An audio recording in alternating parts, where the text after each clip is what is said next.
Dinas Kesehatan DKI Jakarta mengklaim kasus aktif COVID-19 di DKI Jakarta trennya cenderung melandai.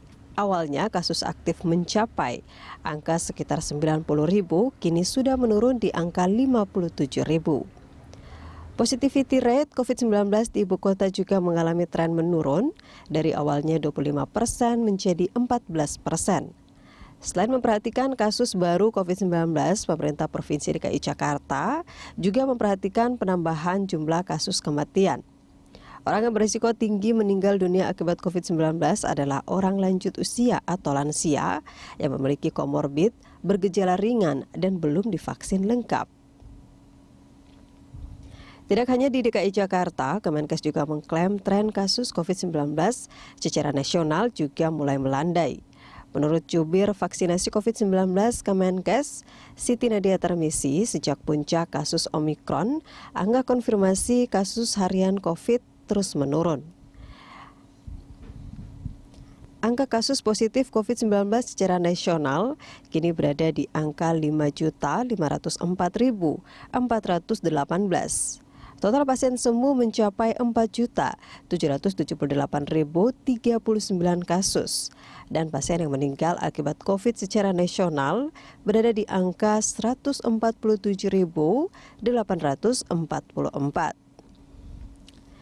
Sementara untuk kasus positif di DKI Jakarta mencapai 1.163.582 kasus. Total kasus sembuh mencapai lebih dari 1 juta orang dan pasien yang meninggal akibat COVID-19 di DKI Jakarta mencapai 14.585 kasus. Tim Liputan, Berita 1. Angka kasus COVID-19 cenderung melandai baik secara nasional maupun di ibu kota Jakarta. Lalu apa saja upaya pencegahan yang perlu digenjot agar jangan sampai masyarakat terbuai akibatnya terjadi kenaikan COVID lagi. Kita akan membahas hal ini bersama dengan Ketua Bidang Perubahan Perilaku Satgas COVID-19 Pak Sony Hari Harmadi dan juga nanti akan bergabung bersama kami Kabid Pencegahan dan Pengendalian Penyakit atau P2P Dinkes Provinsi DKI Ibu Dwi Oktavia. Kita ke Pak Sony terlebih dahulu. Halo Pak Sony, apa kabar? Alhamdulillah baik, Mbak Anggita. Sehat selalu ya Mbak.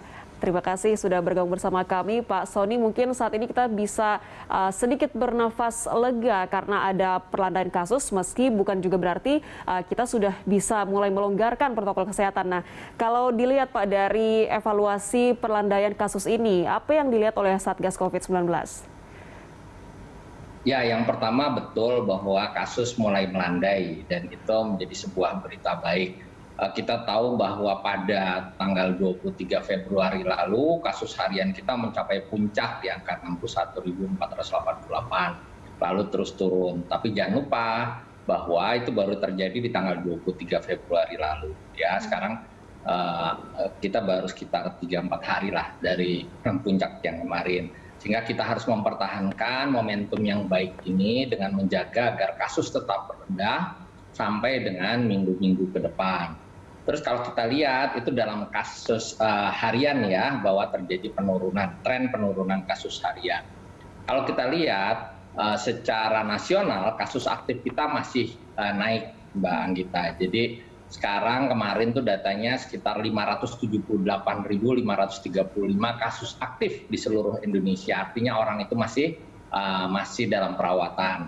Dan ini kasus aktifnya lebih tinggi dibanding puncak dari kasus aktif pada 24 Juli ketika Delta di Indonesia 2021. Dulu itu puncak kasus aktif kita sekitar 574.135. Jadi sekarang kasus aktif kita lebih tinggi dibanding puncak kasus aktif pada saat Delta. Nah, target kita bisa menurunkan kasus aktif juga. Kalau kita lihat kasus sembuh harian itu bisa mencapai 40.000, 41.000. Kalau tambahan kasus harian kita di atas 41.000, berarti kasus aktif kita akan masih naik terus ya. Makanya kita tekan supaya tambahan kasusnya bisa di bawah 40.000. Nah, satu berita yang baik adalah bahwa walaupun kasus aktif kita, kasus harian kita sudah di atas puncak Delta 2021, tetapi bor kumulatif kita masih jauh di bawah. Kalau pada saat Delta dulu 77%, sekarang bor kita sekitar 38% gitu Mbak Anggita.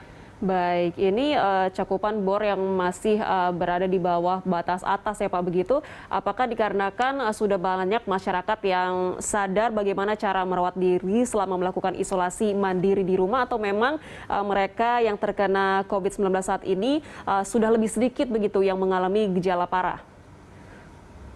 Ya, jadi begini, yang pertama pada saat kasus Delta yang lalu, cakupan vaksinasi di Indonesia baru sekitar 45%, Mbak. Ya, berbeda dengan kondisi saat ini, di mana 53% dari seluruh penduduk Indonesia sudah menerima vaksinasi dosis lengkap. Ya, kami juga selalu menyampaikan bahwa kelebihan dari vaksinasi, jika sampai terkena, maka bisa mencegah terjadinya kondisi gejala sedang, berat, atau bahkan kematian. Jadi menurunkan risiko keparahan. Lalu kemudian juga yang kita lihat juga, masyarakat tuh punya perilaku yang sudah adaptif, Mbak. Jadi dari dashboard monitoring perubahan perilaku, kelihatan sekali bahwa ketika kasus mulai naik, masyarakat langsung menyesuaikan dengan protokol kesehatan yang lebih ketat dan mengurangi mobilitas. Dalam beberapa minggu terakhir kan kelihatan sekali mobilitas turun secara drastis, walaupun ya pemerintah tidak melakukan pengetatan secara drastis ya, karena kita selalu mengacu pada PPKM level. Jadi pembatasan aktivitas maupun mobilitas didasarkan pada level PPKM di masing-masing daerah. Nah, kesadaran dari masyarakat dan tingkat vaksinasi yang sudah cukup tinggi tadi bisa menyebabkan bed occupancy rate kita secara kumulatif memang jauh di bawah. Oleh karenanya kami mendorong ya semua masyarakat yang belum divaksin sama sekali segera melakukan vaksinasi, yang baru divaksin 1 kali segera melakukan vaksinasi dosis kedua, dan yang sudah 2 kali segera menerima booster yang disediakan secara gratis oleh pemerintah, karena terbukti itu bisa menurunkan risiko terkena atau menurunkan risiko keparahan dan kematian. Baik, tingkat bor yang rendah ini artinya juga dampak positif ya Pak dari masyarakat yang sudah divaksinasi. Nah, kalau kita lihat kasus aktif kita yang saat ini memang lebih tinggi dibandingkan pada varian Delta di tahun lalu. Apakah ini kita masih melewati masa kritis atau masa puncak gelombang COVID oleh varian Omikron, Pak? Atau mungkin sudah bisa terbaca kapan kasus harian ini akan mulai melandai? Kita masih butuh waktu 3 hari lagi, Mbak, untuk melihat apakah tren penurunan ini sudah terjadi secara terus-menerus atau tidak. Harapannya dalam 3 hari ke depan ya kasus hariannya bisa turun terus, dan kita berharap kasus hariannya di bawah 40.000. Kalau kasus hariannya di bawah 40.000, kecenderungannya kasus aktif kita akan turun kan, karena jumlah yang sembuh per hari itu sekitar 40-41.000 ya. Maka kita dorong terus. Cuma satu hal yang perlu diperhatikan, biasanya ada delay dalam kasus kematian.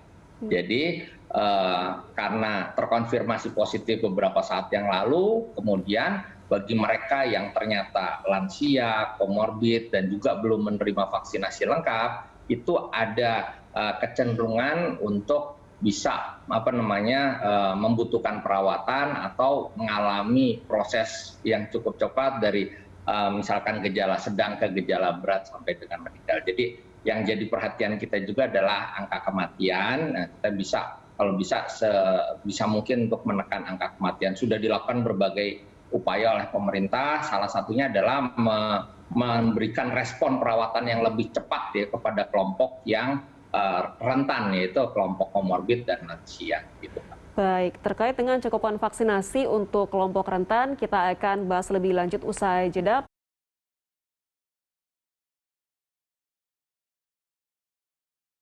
Hari Harmadi selaku Ketua Bidang Perubahan Perilaku Satgas COVID-19, dan saat ini juga sudah bergabung bersama kami Ibu Dwi Oktavia atau Ibu Lis, Kabid P2P Dinkes Provinsi DKI. Saya ke Ibu Lis terlebih dahulu. Ibu Lis, selamat bergabung.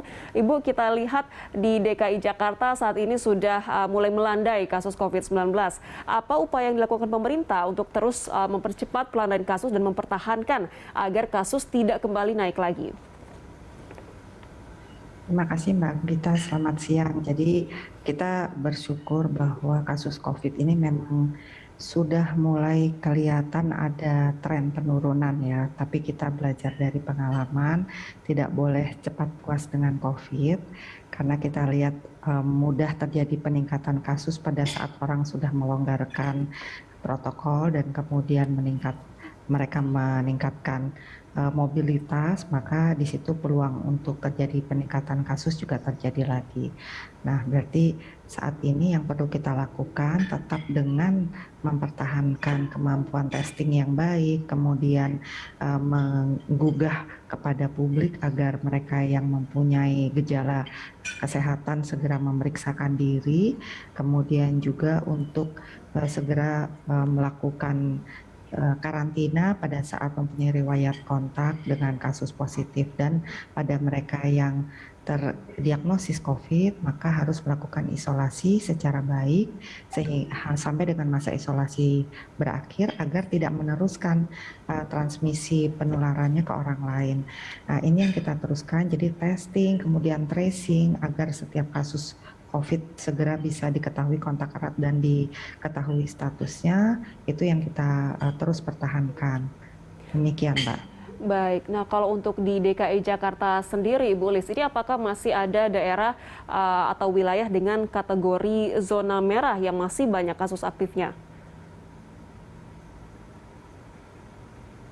Ya, memang dengan di DKI Jakarta, di mana mobilitas orang itu tinggi sekali, kita tinggal dan beraktivitas di kecamatan yang berbeda ya di Jakarta, sehingga kita mengidentifikasi sebagai RT rawan itu berdasarkan basis tempat tinggal. Tetapi perlu diingat bahwa penularan bisa terjadi di banyak tempat, bisa di tempat kerja, bisa di tempat aktivitas lain, sehingga prinsip untuk kita mengelola lingkungan atau RT berdasarkan zonasi penularan itu tetap kita kerjakan, tetapi yang perlu dipahami bersama-sama para pihak, semua masyarakat adalah jangan sampai menganggap tempat tinggalnya hijau, padahal kalau dilihat dari tempat aktivitas di tempat tersebut mungkin tinggi karena banyak aktivitas bersama di kecamatan-kecamatan tertentu misalnya, sehingga dari sisi keluarga dan individu lakukan bersama-sama semua bahwa protokol kesehatan di semua tempat, apakah kebetulan zona tempat tinggal kita zona merah atau zona kuning atau zona hijau, itu bisa menjadi tambahan informasi saja tapi tidak mengurangi kepentingan untuk kita protokol kesehatan dengan konsisten. Baik, jadi protokol kesehatan masih harus terus diperketat meskipun sudah ada perlandaian kasus ya di DKI Jakarta. Saya ke Pak Sony. Pak Sony, ini untuk upaya mempertahankan imunitas masyarakat agar tidak tertular COVID-19 adalah dengan vaksinasi juga. Nah, tadi Pak Sony sempat mengatakan yang sedang difokuskan saat ini adalah memvaksinasi bagi kelompok rentan seperti lansia. Nah, ini kita mungkin ada pekerjaan rumah tambahan lainnya, yaitu untuk memvaksinasi dosis awal kelompok yang mengalami drop out vaksinasi. Ini bagaimana akan dilakukan Pak agar bisa berdampingan dan tercapai target vaksinasinya? Ya, betul ya Mbak Anggita. Jadi kita melaksanakan berbagai upaya secara simultan ya. Yang pertama tentu mendorong masyarakat untuk tetap mematuhi protokol kesehatan ya sebagai fungsi proteksi. Yang kedua, kita tetap mendorong agar kapasitas testing dan tracing itu tetap tinggi di daerah-daerah. Dan yang ketiga juga kita mendorong upaya untuk membangun imunitas melalui program vaksinasi. Ada beberapa tantangan memang.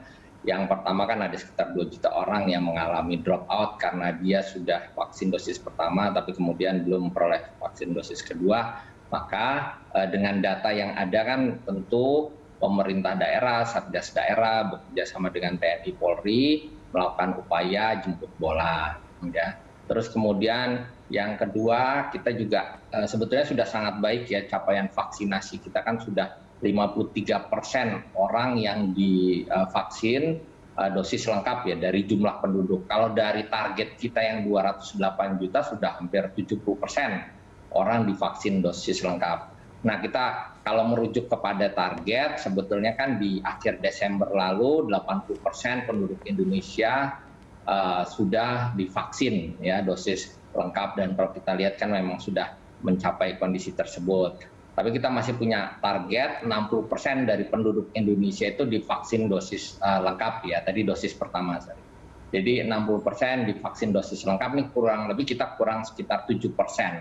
Kalau kurang 7% berarti akhir Maret nih harusnya selesai. Karena kita kan ada kegiatan presidensi G20 itu di 31 Maret harusnya kita bisa mencapai 60% penduduk Indonesia sudah divaksin dosis lengkap. Itu kurang sekitar 7%. Kalau kurang 7%, berarti kita harus mengejar dengan waktu yang ada sekitar 400 sampai 500 ribu orang divaksin untuk dosis lengkap per hari. Dan kalau melihat trennya sebetulnya Mbak Anggita, itu sudah terpenuhi. Jadi seperti kemarin kan dalam satu hari orang yang menerima vaksinasi dosis kedua tuh hampir 500 ribu. Memang target kita sekitar 500 ribu dalam satu hari untuk vaksinasi dosis kedua. Yang juga menjadi target kita adalah mencoba mendorong capaian vaksinasi di daerah-daerah terutama di Pulau Jawa, Bali dan juga non Jawa Bali yang belum mencapai target vaksinasi ya. Jadi memang ini dimasifkan. Lalu kemudian dukungan masyarakat ini sangat penting ya, karena pemerintah juga sudah membuka sentra-sentra vaksinasi di berbagai daerah. Jadi pemahaman bahwa kalau sudah menerima dosis pertama untuk jenis tertentu, maka misalkan dalam 28 hari harus menerima dosis kedua di sentra vaksinasi dan seterusnya. Jadi ini juga perlu disampaikan pada masyarakat. Memang ada beberapa tantangan ya. Satu, tantangan geografis, karena memang yang masih sulit adalah daerah-daerah dengan kondisi geografis yang sulit.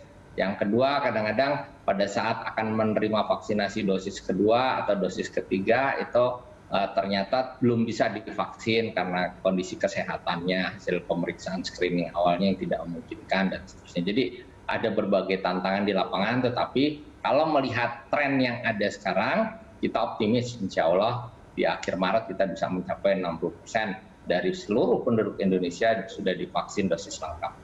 Baik, saya ke Ibu Lis. Ibu Lis, kalau capaian vaksinasi di wilayah DKI Jakarta sendiri ini khususnya untuk kelompok lansia dan juga mungkin vaksinasi untuk kelompok anak-anak, ini sudah seberapa jauh Bu targetnya? Untuk DKI Jakarta sendiri jumlah semua orang yang sudah divaksin dosis ketiga itu se-Jakarta ada 1.271 orang. 1.271.000 orang yang sudah vaksin dosis 3 di Jakarta. Itu kurang lebih setara dengan 15% ya. Memang timing untuk dosis 3 ini menyesuaikan dengan sebelumnya dengan 6 bulan setelah vaksin lengkap, sekarang 3 bulan sejak vaksin lengkap.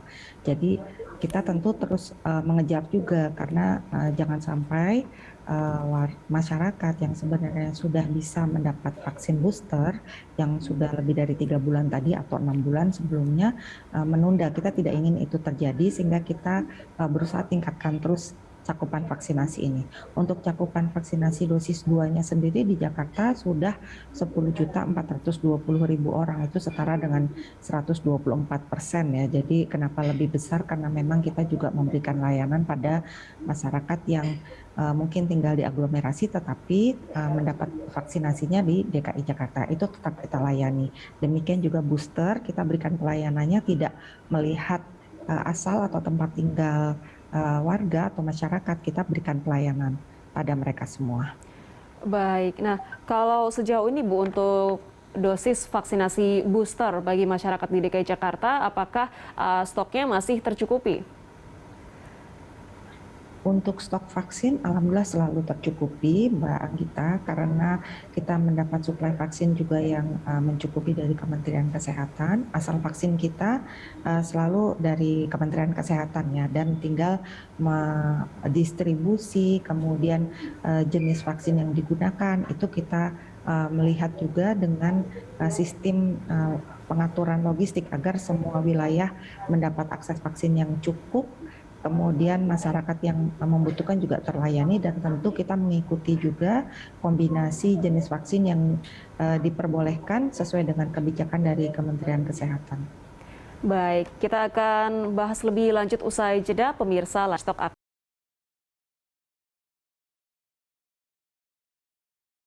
bersama dengan Ketua Bidang Perubahan Perilaku Satgas COVID-19, Bapak Sony Hari Harmadi, dan juga Kabid Pencegahan dan Pengendalian Penyakit atau P2P, Ibu Dwi Oktavia atau Ibu Lis. Saya ke Pak Sony terlebih dahulu. Pak Sony, kalau terkait dengan kejaran target vaksinasi untuk mencegah infeksi COVID-19 yang lebih banyak di masyarakat Indonesia, ini ada kelompok rentan yang kondisi fisiknya masih belum memungkinkan untuk menerima vaksinasi.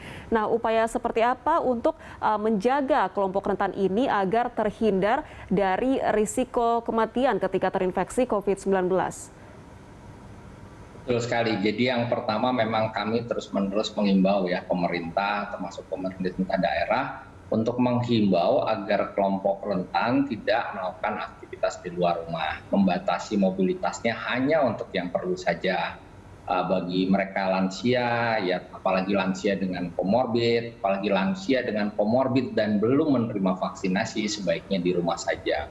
Pak Luhut juga sudah menyampaikan, ya Kasatgas juga sudah menyampaikan berkali-kali. Yang kedua, tentu kita memantau ya bagaimana cakupan vaksinasi untuk lansia. Kalau kita lihat, kita punya target sekitar 21,5 juta lansia untuk divaksin. Dan alhamdulillah, sampai dengan kemarin itu sudah 11,5 juta, artinya 53 hampir 54% lansia kita yang sudah divaksinasi dosis lengkap. Sedangkan yang menerima vaksinasi dosis pertama itu sudah lebih dari 16 juta. Nah, ini kita melakukan upaya, memang tidak semua lansia itu bisa divaksin karena kondisi kesehatannya. Oleh karenanya tadi ya, selain kami minta mereka membatasi mobilitas dan aktivitas di luar rumah, kami juga meminta agar para keluarga yang memiliki kelompok rentan tadi untuk betul-betul ya menjaga protokol kesehatannya, untuk membatasi mobilitas juga dan aktivitasnya. Karena bagaimanapun juga keluarga itu bisa menjadi faktor penular ya. Nah, kami melakukan intervensi itu bukan hanya secara individual, kami juga punya sasaran edukasi melalui para duta perubahan perilaku itu ke keluarga. Jadi sasaran kami memang ke keluarga, sehingga dalam keluarga itu terjadi upaya-upaya untuk melindungi terutama bagi mereka yang termasuk kelompok rentan tadi, Mbak. Baik, tentunya untuk menekan kasus COVID-19 ini juga selain vaksinasi diawali juga dengan memberikan edukasi atau pemahaman ke masyarakat ya Pak Sony. Saya ke Ibu Lis. Ibu Lis, kalau edukasi yang dilakukan oleh pemerintah di DKI Jakarta untuk memberikan pemahaman kepada masyarakat bagaimana mencegah COVID-19 ini, seperti apa Bu yang dilakukan? Baik, jadi edukasi itu tentu kita harus menggunakan berbagai strategi ya, karena sasaran atau peserta atau warga juga heterogen di Jakarta. Pada keluarga yang mempunyai lansia bisa menggunakan strategi menggunakan pendekatan sosialisasi melalui media sosial sebagai sarana untuk kampanye perubahan perilaku. Tetapi juga yang paling efektif menggunakan peran-peran dari para kader kesehatan atau duta perubahan perilaku tadi yang bisa langsung touch dengan masyarakat yang membutuhkan, sehingga pendekatannya juga secara kelompok tetapi juga secara personal atau melalui pendekatan langsung ke keluarga oleh para duta perubahan perilaku, termasuk juga kader atau tenaga-tenaga lain yang ada di garda terdepan yang bersentuhan langsung dengan masyarakat. Kemudian dengan kemudahan dukungan teknologi di DKI Jakarta, maka pemanfaatan ruang-ruang publik sebagai tempat untuk menyampaikan pesan kesehatan juga kita maksimalkan. Jadi menggunakan sarana videotron yang ada di sarana transportasi publik, kemudian juga masuk ke tempat-tempat perbelanjaan dengan menyampaikan pesan-pesan tadi ya, pesan-pesan protokol kesehatan melalui tampilan-tampilan visual yang ada di dalam pusat perbelanjaan, itu juga menjadi salah satu strategi yang kita lakukan. Kita melihat sebelumnya ada survei yang menyatakan bahwa siapa yang memberi pesan yang dipercaya oleh publik itu adalah pemerintah, tenaga kesehatan, dan kader kesehatan. Jadi 3 channel itu tentu harus mendapat peluang terbesar untuk bisa menjadi sarana perubahan perilaku, mulai dari mengkampanyekan edukasi sampai dengan bagaimana membangun pemberdayaan masyarakat untuk protokol kesehatan. Baik, upaya edukasi bisa dilakukan lewat berbagai cara ya Bu. Salah satunya melalui pemahaman yang diberikan lewat sosial media. Saya ke Pak Sony. Pak Sony, kalau kita lihat di awal munculnya COVID-19 di Indonesia, susah untuk melakukan atau memberikan pemahaman perilaku adaptif kepada masyarakat karena banyaknya hoax yang beredar. Nah, kalau saat ini apakah masih banyak masyarakat yang belum melakukan perilaku adaptif di masa pandemi ini dikarenakan masih termakan misinformasi yang beredar, ataukah sudah lebih menurun jumlah masyarakat yang termakan hoax? Sudah jauh lebih menurun Mbak Anggita, jadi kita bersyukur ya tadi yang disampaikan Dr. Lis juga betul, upaya edukasi kita secara masif itu, dan 2 tahun masyarakat belajar secara langsung ya bagaimana melihat kondisi waktu puncak Delta kemarin, angka kematian cukup tinggi, ya kasus kemudian juga melonjak secara drastis dan seterusnya, pembelajaran yang ada itu mendorong perubahan perilaku di masyarakat. Jadi kami bersyukur bahwa perilaku adaptif itu memang sudah diadopsi oleh masyarakat, dan kelihatan sekali karena kami mengamati dan mencermati dashboard monitoring perubahan perilaku itu setiap hari. Di situ kelihatan sekali ya, begitu terjadi peningkatan risiko, ya positivity rate naik, lalu kemudian kasus harian naik, kasus aktif naik, itu ada persepsi risiko di masyarakat. Otomatis dengan persepsi risiko tadi, masyarakat membatasi mobilitasnya. Jadi tanpa ada pengetatan mobilitas secara khusus, masyarakat sudah melakukan hal tersebut. Lalu kemudian masyarakat juga ternyata ketika di Januari Februari ini kepatuhan protokol kesehatan 3M-nya naik, ya naiknya bahkan di Februari ini cukup drastis. Padahal kemarin di November dan Desember sempat turun karena persepsi risiko bahwa kasus sudah sangat melandai. Tetapi begitu melihat bahwa terjadi peningkatan kasus, di Januari Februari terjadi peningkatan. Jadi perilaku adaptif itulah yang kita butuhkan dalam transisi pandemi ke endemi. Masyarakat juga sudah punya kemandirian di dalam melakukan screening terhadap dirinya, ya apakah kondisinya sehat atau tidak, apa responnya kalau misalkan terjadi kenaikan kasus dan seterusnya. Sehingga kita bisa mencegah terjadinya lonjakan kasus di tengah upaya kita mendorong terciptanya herd immunity di masyarakat. Jadi kita bersyukur bahwa 2 tahun pandemi, ya ini masuk ke tahun ketiga, kita berharap ini menjadi tahun terakhir, itu masyarakat sudah memiliki perilaku adaptif yang sesuai dengan upaya kita mencegah penularan COVID-19. Baik, konsistensi sangat diperlukan ya Pak untuk usaha kita keluar dari pandemi ini. Kita sudah tiba di penghujung segmen, saya persilakan masing-masing Pak Sony dan juga Ibu Lis untuk menyampaikan pesan kepada masyarakat. Silakan Ibu Lis terlebih dahulu. Baik, jadi untuk kita bisa menjadi pemenang dan keluar dari situasi pandemi COVID ini tentu perlu kerjasama kolaborasi dari semua pihak. Dari pemerintah akan tetap terus melakukan testing yang tinggi, kemudian tracing, kemudian juga melakukan treatment, artinya kita menyiapkan fasilitas kesehatan. Kemudian dari sisi masyarakat tentu penting sekali untuk selalu melakukan promosi penerapan dari protokol kesehatan yang baik. Kemudian protokol kesehatan itu berarti memakai masker, menjaga jarak, mencuci tangan, kemudian menghindari kerumunan, kemudian membatasi mobilitas, itu semua termasuk dengan pengembangannya, dan memperhatikan juga ventilasi ini penting. Tentu yang terakhir adalah vaksinasi. Segera vaksinasi booster pada mereka yang sudah sesuai dengan penjadwalannya, karena booster ini bisa membantu untuk mempertahankan tingkat antibodi yang baik. Dan semua itu disatukan, dimonitor melalui sistem surveillance kesehatan yang kita jaga kapasitasnya, artinya agar semua kasus-kasus agar dapat segera diketahui dan dilakukan tata laksana yang adekuat. Demikian, Mbak. Baik, Pak Sony, silakan pesan dari Anda. Ya, terima kasih untuk berita satu yang masih terus konsisten. Yang pertama adalah kita butuh konsistensi di dalam kepatuhan protokol kesehatan. Ya, kita butuh upaya untuk menahan selama mungkin kita bisa berada dalam kondisi kasus yang rendah. Lalu yang kedua, kita mendorong terus ya vaksinasi agar imunitas di masyarakat juga semakin membaik. Lalu kemudian yang ketiga, kita terus mendorong upaya untuk pelaksanaan PPKM Mikro ya, berbasiskan komunitas. Jadi di level komunitas dengan posko desa, posko kelurahan, mohon dukungan seluruh masyarakat agar itu diaktifasi dan dioptimalkan. Karena kalau kita bisa menjaga di level desa dan kelurahan tidak terjadi penularan kasus, itu terjadi di seluruh Indonesia, maka Indonesia akan aman dari pandemi COVID-19. Yang keempat adalah kita harus memastikan bahwa respon kita memadai, ya memastikan bahwa sistem pelayanan kesehatan kita, terutama rumah sakit, tidak lagi terbebani. Ya, pelayanan kesehatan primer puskesmas ini harus terus diperkuat. Dan yang terakhir tadi sudah disampaikan Dr. Lis tentang surveillance aktif ya.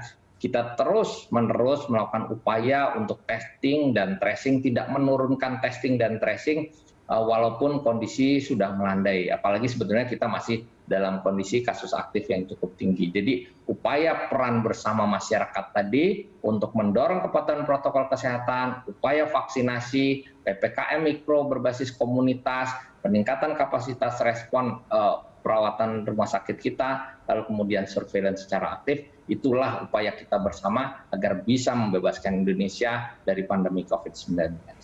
Baik, semoga langkah pencegahan dan juga penanganan yang sedang dilakukan ini bisa terus berjalan dengan baik dan tentunya sikap adaptif masyarakat menghadapi pandemi ini bisa terus dipertahankan ya Pak sampai pandemi ini bisa terkendali. Terima kasih Pak Sony dan juga Ibu Lis sudah berbagi informasi bersama kami. Sehat selalu. Terima kasih.